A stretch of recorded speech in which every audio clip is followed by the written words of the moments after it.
I've got to take my medicine and live with that decision and understand fundraising's harder. Go-to-market has got to be a lot more focused. You've got to be a lot more intentional about caring for your customers. All of these things, and you just got to find meaning in a slightly more difficult road and realize that everybody has something to say about something, and it's just a cycle going around. This cycle that we have right now where everybody's B2B, yeah, that'll change. I know it's a powerhouse, but business is changing. Business is changing radically, and so will that cycle, and it'll come back around, and it'll just keep swooning around like that. I think, Clint, you said something really important, because one thing that a company cannot lack is passion, right, in that mission. And so I do think that, maybe, let's say, more practically minded people would say, hey, let me go make some money here and find a way, right, sort of work around and bend, etc. But if you and your team are not passionate about this, because this battle is so hard, right? Yeah. If you don't have the passion, it's just not going to work, right?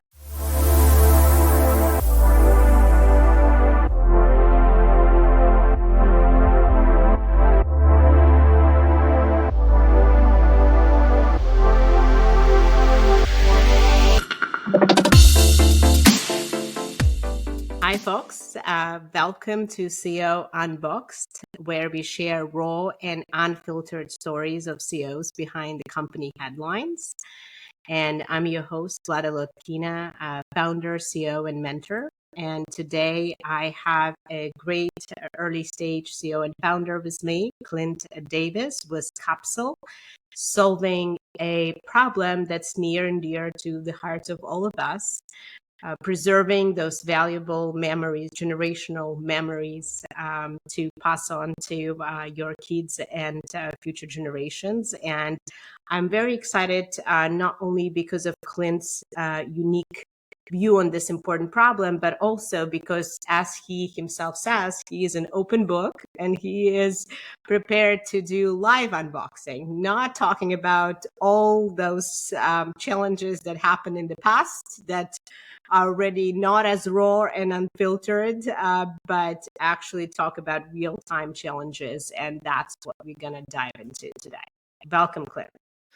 Thanks, Vlada. So good to be here. I've been looking forward to this conversation. And I appreciate the open format. I think a lot of people are generally quite surprised when they hear how candid I can be, particularly in America.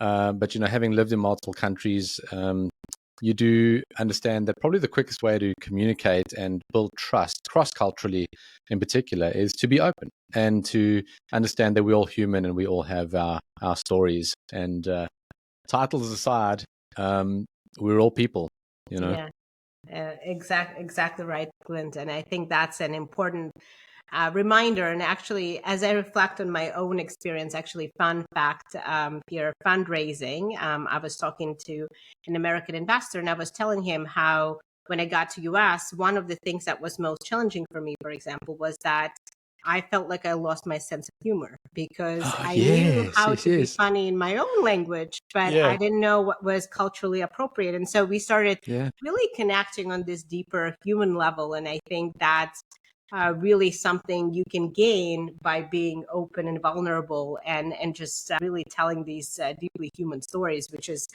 you are a master of, given given what learning. you're doing. Yeah. Well, so Clint, tell us more about CAPSLL, what it does, what's the business model, and then we can dive into those raw challenges as they're presented.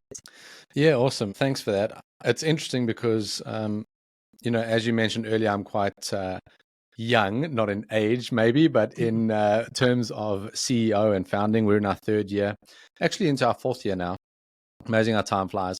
And had I answered that question in the beginning, in the earlier days, I really would have gone straight to product, But what I've realized is that we're not initially a product company. And I think this is something that's really important for startups with a human mission to realize.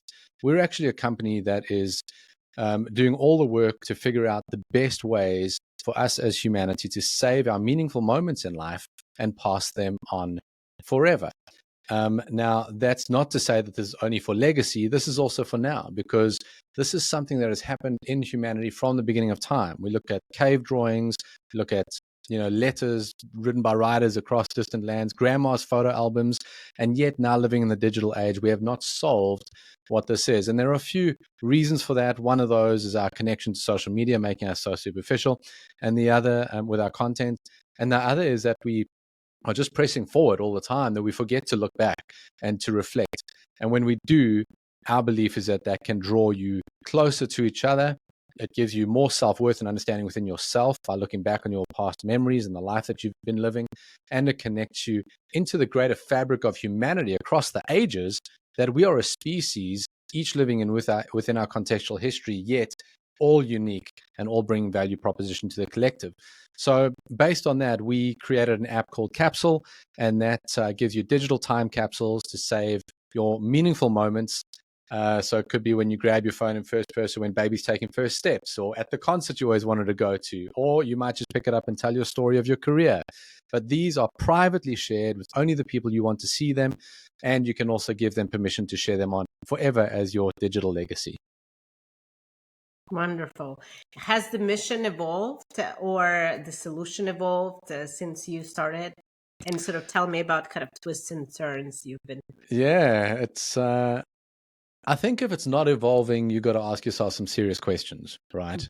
I know that as founders, we all set out in the beginning and we're like, yep, we know what we're doing. We're going to hit this first time and off we go.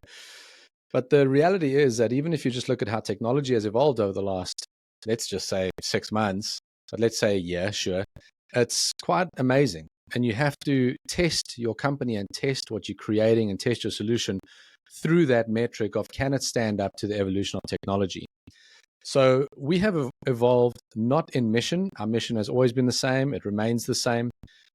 We have evolved in our approach in that we have learned what the easiest way is. So for example, the app initially that was live for 2 years gave you digital time capsules to save audio, video, and picture. And the problem with that is that it initiates our current conditioned approach to content. Now, I should qualify that. When I say we've been conditioned, I'm talking about over a decade of social media and such and online platforms that have a business model focused on gathering your data and put mechanisms in place in order to get that data from you. So there isn't care for what the meaning is behind the memory. There's only care that you post something and get responses. And we know we can have a whole 3-hour conversation about that and how detrimental that is, But what we came to is that there is no space to say first person, as we all do in selfie video mode, capture with meaningful context given by your voice, your actions, and saving that and passing it on. So it could be baby steps are happening right now. It could be right after the fact that you go, wow, this is how I just felt. This is what just happened. I made it home with 3 minutes to spare and I saw it happen. These are the things that we as humans can find greatly beneficial, both now and as we pass them on to future generations. Absolutely. Yeah. Well, wonderful mission, Clint. And certainly one of the challenges that jumps at me right there is that it's such a universal need, right? Every human in theory. Funny how your opportunities are your challenges, right? Right, should want Yeah. that. So as we dive into, and I want to preface this and not to put Clint on a spot or toot my own horn, but when we spoke maybe about a week or 2 ago, Clint was telling me that I'm overqualified to give advice to startups or something along those lines. But Yeah. I'm excited to add value to Clint and others who are perhaps a lot of startup challenges are similar, right? As you navigate sort of this product market fit and scaling, and especially in a constrained environment. But I would love to dive into the areas that are the most raw right now. Yeah, that's great. I think there's one particular struggle that moves beyond even just our company. And it's something that we're not talking about in this country, and we really should be talking about it because it affects us profoundly. And that is that our attention has been highlighted to the issue that when we launched our company, it was on a downward turn. So we started, the beginning of 2021 is when we launched. We didn't know it was a downward turn. 2021 we raised, some of 2022 we raised, executed on product, all that, went to market, all of the good things. But 2023 was absolutely brutal. And for those who don't know, and unfortunately, most investors that are just angels or high net worth individuals do not know this. And so there's a lack of communication and understanding of this thing. But it has been what has been termed an extinction event for startups. The amount of startups that have failed, the valuations that have dropped, the investment that has dried up, it has never been seen before. It's worse than 2008. Cannot be stressed enough. Having that timing of launching and then going through that leaves us to a point right now where those who have survived that time are in a very difficult and precarious position. We have two issues. The one is companies that have raised a lot of money before that, and they now have not been able to deliver within that time period. Two is the issue that we live, that we had to pause our go-to-market, pause our launch, cut staffing, cut spending, which we did by 70%, and survive 2023. And that was just the reality of it. If we didn't do that, we would not be here today. Right. However, coming off the back end of that, now we sit between not having the metrics in order to raise more money as a 3-year-old startup and not having the money in order to gain those metrics. And so, Vlada, you've got a lot more experience than me. You've been, down the road, you've exited, you've gone the whole journey. Have you ever seen anything like this before? Can you relate to it in your journey? And how do we solve something like that? Because it just seems like certainly institutional investors are still very, very tight on what they want to see. Their model hasn't changed. Yeah. And let me add to it, sorry, one more thing, is that if we don't solve this problem, we are literally throwing away 3 years of innovation. 3 years of startups that are feeling left out in the cold will be absolutely left behind. And that's why I say that this is an important thing to address as a nation, because this impacts the overall congruent growth of startups and innovation in our country.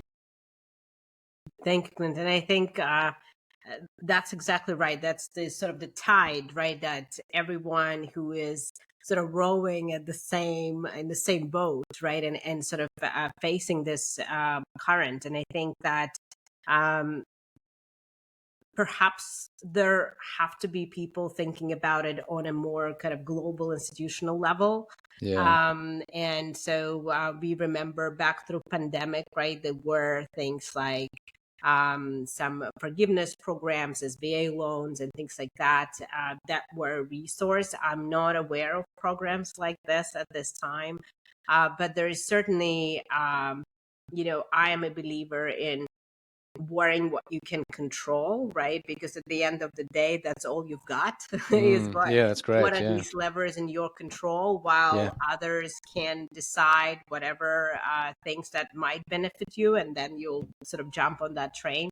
But I would say in my experience as a founder, I would say fundraising was not easy at any time, be it 2020 or 21 or any time, because I was in primary K-12 education. And so that is generally a really hard industry or vertical to raise in. And then even when we had sort of metrics, double, triple, growing unit economics, whatnot, it's always been a fairly difficult fundraising climate because of that primary K-12. And in hindsight, that perhaps have saved us in some ways, because we just never had this easy money, if you will, growing the business. That's good to hear. Actually, it's very encouraging to hear, because I don't feel we've had any easy money either. Right. But having said that, I think there are a lot of things within our control. So, and going back to your sort of chicken and egg problem, right? So now you've survived, right? You cut your staff, which, kudos to you, is really hard to do. Yeah. And many companies who didn't have the guts, they're just not with us exactly. as those companies anymore, right? And so now you have optionality as to what to do. And I think that that's where really the true creativity comes in, and really thinking about, yes, you have that mission, but other cheaper ways to scale your company that allows you to get that revenue financing in, right? And I think that there is a reason why so many of the most valuable companies today are B2B companies, because in general terms, it is cheaper to scale unless you go viral and something happens that's extraordinary, right? It is easier to scale that B2B route because you don't need to spend millions of dollars in marketing to get to any significant scale, right? Or you can have a very select premium segment, for example, that allows you to get to these people when the unit of a person becomes much more valuable. So Mm. I would say that in my view, that's a really interesting exercise, is to go through, okay, so we know this is our mission, this is our product, and we start talking about it, right? So for example, B2B route, right? There are many companies who might want to offer it as a benefit, or there are other potential go-to-market partners who might say, hey, this is actually a cool additional service, right? I imagine, I don't know, 23andMe or a variety of other services that are related to this memory and interest in kind of preserving kind of those memories, and people who are sort of become the historians for their families, right? I think those are kind of hacks, right? And not changing the product much, but allowing you to find those alternative monetizations that can be faster route. Is it something that you guys are open to, have started looking into? Yeah, we've considered it. And, with the right partner, yes. I think we're not in a very strong position right now to bring to that partnership, in the sense that what we thought was going to be the final product ended up being the MVP because of what we learned, and also because of how quickly tech moved. So we find ourselves in a position where we've made the decision to rebuild the app from the ground up, because, what's the point if you carry all this code that is not related to the final product? It just becomes messy. And we know that we need a foundation that we can execute our AI roadmap on as well. So we find ourselves in a place where we're kind of like founding for a second time now. We've had the MVP live, we had all that money has dried up to the point that we're, enough to, obviously keep the company alive and keep going and all of that, but not enough to go and scale, market, finish the final product. So we have to raise as if we're raising in the beginning days, except you're raising not on an idea, but you're raising on all of the data that you have gathered. I think the real interesting thing is there's kind of two questions in there. The one is partnership, which I think partnerships are fantastic, and we would absolutely be open to those, because that is one of the key ways that startups are surviving right now, is finding the right partnerships. And I think, our philosophy with all of the people that we work with and all the other companies we work with is that we win together, we lose together. And so we like those relationships. But I think the B2B play is an interesting conversation as well, because I think there's a lot of pivoting going to B2B at the moment, and I can see the reasons. I think the problem we run into, and perhaps it's because our team's all a little bit older in life, or I don't know, maybe just some of the experiences or some of the struggles of things make you want to not beat around the bush. It makes you want to, bring the thing that you think your life counts for to the table, and going off in a different direction makes you feel like you're not doing that. And so in assessing B2B, we realized the immense amount of work it would take for us just to market a B2B solution, and the immense amount of competition it would take. Whereas right now, what we've built really doesn't have a lot of competition out there. It's a brand new vertical. So, when we assess it like that, you kind of go, you're sitting at the blackjack table, or the roulette table. It's a roulette. It's like red or black. It's like, do you go B2B? Do you go B2C? And what are the pros and cons? And you take your medicine either way. Yeah. And I think there is also some really interesting creative middle ground. So, for example, if I think about consumers, but sort of super consumers, meaning you can add a degree of service and continue on your B2C route, but with this super user. So, for example, your super influencers, right? That obviously care a lot about their legacy. And, maybe you add a historian, maybe you add some other service providers when it becomes an actually really valuable service that allows you to add a meaningful revenue stream today, while not changing your original mission. Plus, if they really like it, you get free marketing from that experience, right? True. So I do think that in a way, scarcity actually forces creativity. It's Oh, yeah, painful. It's a absolutely. painful force. Yeah, I'm yeah, 100% with you, but it forces you to say, how do I really make it work? yeah, absolutely. It's gold, It's those moments that you look back on life where you would never want to go through it again. You would never want to send anybody through it.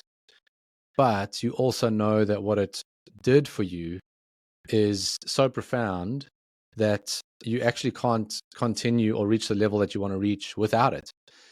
It's a very westernized thought to consider that the foundation of human life is comfort. That is not found in most countries, or certainly Eastern philosophies, because it isn't. The foundational thought of human life is actually suffering, and the moments in between of comfort are great joy to love. But the suffering is the foundation, because that is what makes us think, as you say, what makes us grind. And for us, 2023 was actually a very productive year.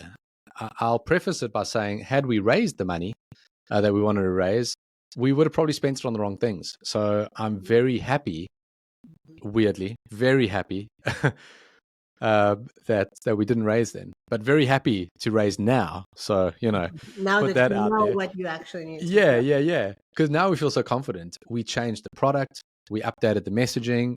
So let's go into messaging, for example. Well, let me finish the list and then we'll go there, because that is actually a really good conversation. We changed the messaging. We found out what we needed to build in a more narrow vertical. We know how to go to market. Everything's lined up. Everything's ready to go. Now, in this interim period, we've had a great time to clean house, sort out cap tables properly, all of that stuff. And now we're really ready to go. So these are the types of companies that investors should be looking for. Is ones that have had this learning. The team has taken ownership through a very difficult time, built a lot of resilience, has stayed true despite not having salaries and a great personal discomfort and expense, have stuck with the mission. These are the ones that need investment to save innovation. But when I go back to the messaging, one of the things we discovered that was so massive is that our previous tagline and our approach to market was save your story. Right. And it was really nice. It rolled off the tongue. It was very pretty and it looked nice. SYS, it's really cool. But what we realized is that in our conditioning of content, as soon as we upload a picture, we consider the conditioning without even being aware of it to interact with that content as we do on Instagram or Facebook. A very superficial way, a airplane window, a foamy coffee, anything like that. But it's not you. It's not your moment. It's not your thoughts. It's not your experience, your wisdom, your insight. It's not the moment. You might look back on it one day. You likely won't. And you won't gain much from it when you do. Right. So we realized save your story, position the user up front to do a lot of work and have an immediate hurdle right in front of them. And that hurdle was, how am I going to get all my stuff from Facebook onto here? And so as a startup, we started bearing the burden of online predecessors that committed ills to users' data and users' content that we are not doing and refuse to do, but are bearing their sins. And so we realized, okay, to actually get into this new vertical, we have to change it and has to go to video only to simply avoid that. And therefore, we changed from save your story to capsule the moment, which is so good, because that's exactly what we're trying to do, is get you to engage with your life moments in a different way and then provide a private space for you to share them. Beautiful. Yeah. So, great benefit from that time. And I think we'll look back on it as one of the most effective and productive years we had, and one that we never want to relive. Yeah. Yeah. I love the last bit. It takes a lot of wisdom, right? To know the benefit, even though through that pain and experience of that. But yes, I would say call to investors is to check out CAPSLL. If you want maybe to have your own memory and what's the right text there, Clint? Yeah. Your moments. Your moments. Save your moments. Capsules. Yeah. Capsule your moments. Capsule your moments. You can check it out. And by the way, that actually has been a really effective fundraising strategy for some, when investors get to see the benefit firsthand, Mm. they are much more likely to invest. And I think that's why, for example, for a lot of female founders, typically solving a lot of more female sort of domain questions, which historically has been harder to raise because a lot of men who are investors just don't relate to those areas, right? They don't understand the problems. And so I do Yes. think that we are all humans after all, right? And so Yeah. having that experience is actually really, really cool for investor. Are your investors actually creating their capsules or no? Yeah, No. it's always wonderful to have your investors using the product, but to be honest, I don't think that we had provided a product in that MVP that was easy enough to use. For So them. my expectation was never on them Mhm. to use it, but certainly to judge us with constructive criticism as to how we're spending their dollars. And we bear massive responsibility for that. I think that's forgotten. Founders raise money and then they spend it frivolously. And, you have to bear that responsibility. So I think the next wave of investors and our current investors will absolutely use the next version of the app, which we have the waitlist running for now at CAPSLL.APP. But honestly, it's not that we need them to use it. It's that they need to use it for their lives. And that's how I see it for every human that picks up Capsule in their hand, is that you're doing it for you. This is not social media. It's conscious media. You're conscious of your life journey. And this is not content for others. It's content for you. When was the last time that you just recorded a piece of content, a memory, a thought, a moment that you remember in your life that was meaningful to you and just kept it for yourself? Or, just shared it with one other person? Or, firstly, there's no place to do that. Secondly, we don't, because we need to recapture that. We are losing our personal histories. We are leaving a generational deficit of human insight and wisdom. That will be our legacy as our generation if we do not fix this problem. That's beautifully said, Clint, especially in the world where we are projecting out on social media, right? How we want to be perceived rather than how we truly are. Right? And 100%. no matter how, we're all trying, the good players trying to be authentic and raw and share not only the highs, but also the lows and the challenges. But still, we are all the result of an image we're building rather than being really the the way we are at home and with our Yeah. Yeah. So, I think social media, it's such an interesting conversation because we're not against social media. I don't think the tagline is right. I don't think it is social networking. I don't think it is social media anymore. It's more of a sales space. Instagram's for sales. It really is. I guess Facebook is for, I want to say for division, but I've said it. So there you go. But Facebook's really for debate, and X for debate, which is really loud. If you go stand in that town square, as Elon puts it, the town square, it's very, very loud. I'm not ready for it yet, but I respect what he's doing in his approach. But you exited, you sold your company. What were your thoughts around the evolution of things as they go? I mean, Instagram has evolved, Facebook's evolved, our products evolved. I think about one day, if we face acquisition, you either got to let go or you have to put enough stuff in place so that it doesn't evolve too much from the original mission. But did you have those thoughts when you exited?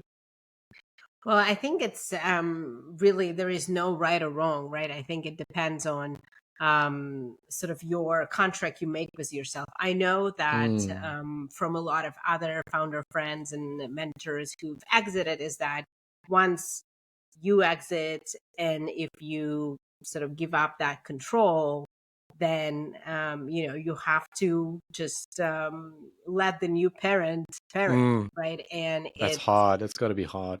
it is really hard. And so if you know that that's not going to make you content, then you have to find a different arrangement, right? Then you have to actually figure out how to build your company to a certain level that you can IPO, or maybe you are the platform around which the other components are being built as private equity play or whatever that exit might be. But I think that I went into exit just knowing that I want the mission to continue, which is family Mm, engagement and helping students be successful. And the company that purchased ClassTag allows that to happen in a way that also combines data, etc. So the mission overall just gets richer. But how that mission is achieved, which go-to-market strategies, which product strategies, I knew that I just have to disengage from that, because otherwise you just drive yourself crazy without any Yeah. side benefit to Yeah. anyone else, right? So but Yeah. I do think that in a way, right, your systems, your team is the best right you can do in those early days to get that organism to start representing something, because at the end of the day there is so much institutional knowledge, right? So now I left ClassTag, many people they stayed with the acquiring company, and they are still have that culture and have that institutional knowledge.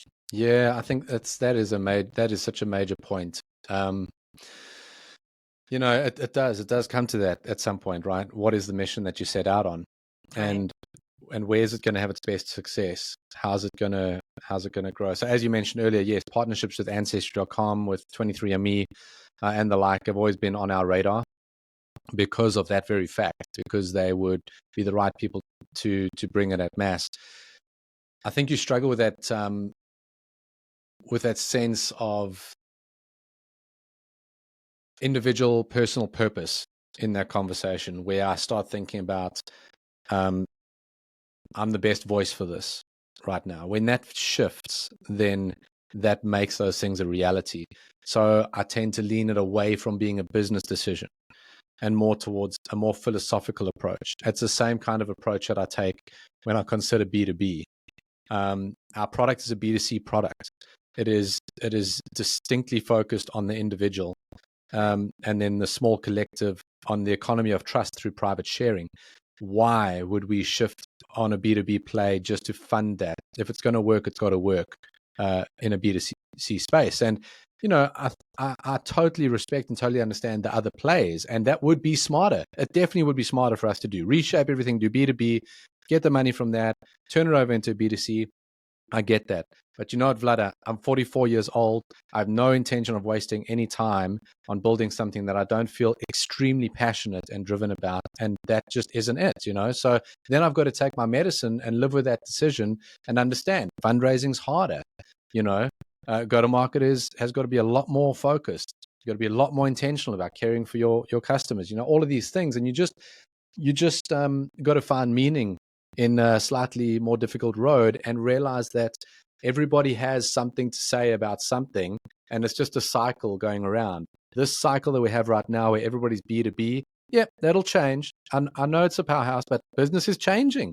Business is changing radically, and so will that cycle, and it'll come back around, and it'll just keep swooning around And like I that. think, Clint, you said something really important, because one thing that a company cannot lack is passion, right, in that mission. And so I do think that, maybe, let's say, more practically minded people would say, hey, let me go make some money here and find a way, right, sort of work around and bend, etc. But if you and your team are not passionate about this, because this battle is so hard, right? Yeah. If you don't have the passion, it's just not going to work, right? You have to show up every day and know exactly why you're doing it. Otherwise, what's the point, right? And I think that what you're saying is so important, is to have that passion, because that what helps you have your team around you vested in that success, right? And be so confident and calm, right, in the storm, in the midst of the storm. Yeah. You can't take that away. Yeah, and it's everything that you've gone through that makes you the person you are now and builds the character in you. And then you kind of think, well, if I've gone through all of that and become this person, why would I throw it away? Why wouldn't I just keep going with what I'm doing, And so our story will be a documentary one day, I believe. It will be very interesting to see that journey in one set piece of how low it actually got. Before. And just that roller coaster is brutal, because I think that's where you remember that you're building something for people. At the end of the day, you're not building something for money.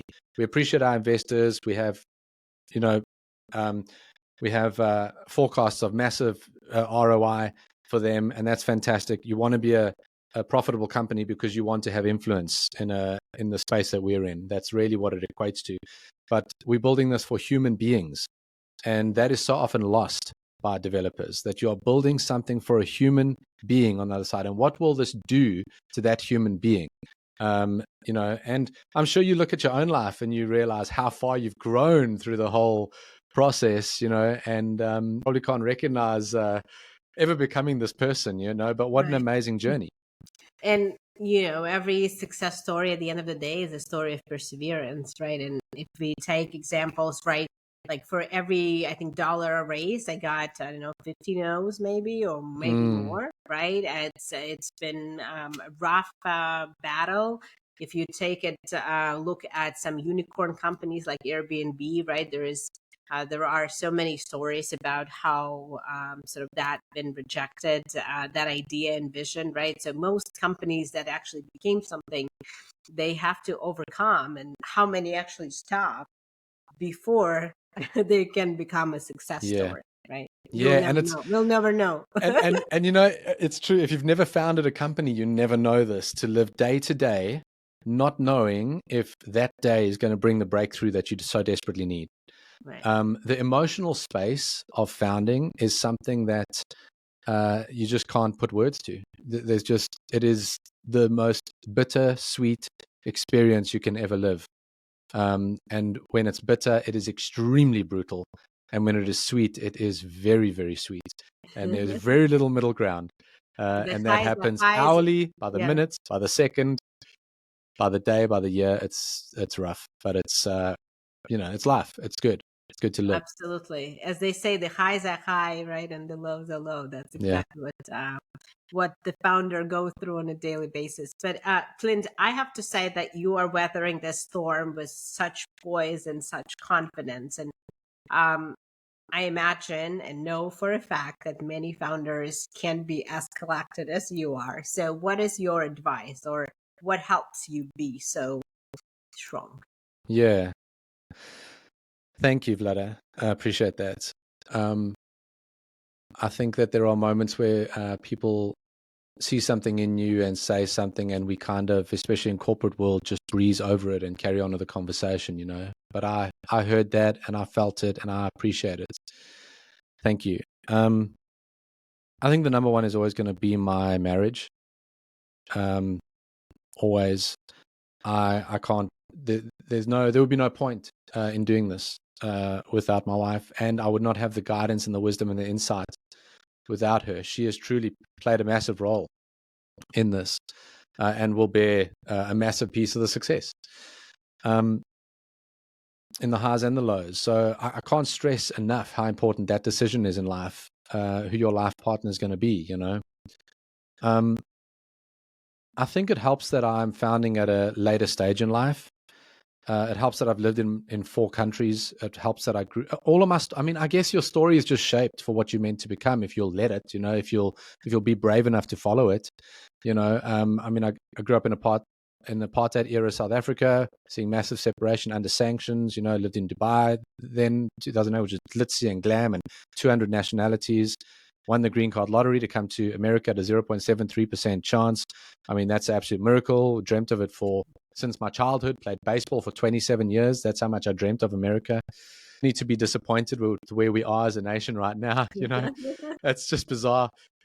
And then was diagnosed with cancer 6 months into the founding journey. So, I've lost siblings along the way. There's been a lot of struggle. And I think if you have the right people around you, even just one, and you realize that these struggles don't make you, but reveal you in many ways. What do you have? What do you have to put in that tank from this experience to overcome it, to be healthy, to keep your mental space? And so, certainly over the last year or so, I've done a lot of so I think coming into founding with all of those things, I think that's just really it builds a maturity in you that helps. I haven't always been this composed. I have absolutely been on the roller coaster through these 3 years. But I think, I don't know. I think you build life to a point where there are no other options. When you're really passionate about something, you kind of throw the other options out the window and go, well, this is it. I want my life to count for something in this area, and off you go. But I've done a lot of mental health training, mindset. My wife's a professional mindset coach, so I do sessions with her. Mindset has been absolutely everything. And then just getting into taking the time to exercise properly, to get out and play some golf, be away from work, meditate, things like that. I think you've got to find yourself ultimately in the space that you are you, and you are comfortable in your skin, and you're comfortable with the way you do things. And don't let people dictate that to you too much, because it happens very easily in founding, where you think you have to be a certain way. And the reality is that you'll never be happy unless you yourself. Thank you, Clint. So much wisdom, and as you promised, you are an open book, and I think there is so much to learn for other founders, perhaps, who are feeling the highs and lows and projecting them outward in the moment. I do agree with you that mindset is everything. And I think what you just said is so profound, that you project what you are, right? You don't, as you said, sort of become who you are, you project out, right? So it's all inside of you. And I think that that is really key, because having persevered a lot of loss and a lot of challenges, I know that all of us are surprised how much capacity to persevere we have, right? And so to you, Clint, I wish you, of course, the wins in your favor. I am excited to watch your journey, and if you guys have other questions or ways to support this important mission, go to is it Get Capsule? Yeah, so you can head straight to the website, CAPSLL.APP, CAPSLL. So like a time capsule, but shortened for our short attention spans in our modern age. And you can sign up for the waitlist for CAPSLL 2.0, and please follow us on Instagram because it is a sales space, and that's why we're there. So CAPSLL.APP. Amazing. Thank you, Clint. Thanks, Vlada. It was wonderful having you. Appreciate it.